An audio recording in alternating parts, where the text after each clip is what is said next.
Assalomu alaykum.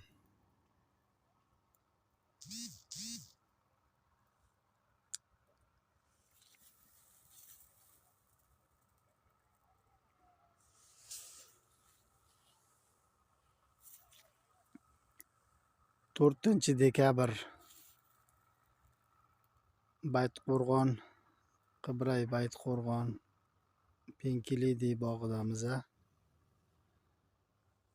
Mana qishimizning 4-kunida daraxtda turgan olmalarimizning holati. Bu yilgi kuzimiz nihoyatda oltin kuz bo'ldi. Suvli hududlarga rosa Allohim kuzini berdi bu yil. Mana holatlar. 1 hektaridan 40 tonna penkilidi olindi mana shu bog'da.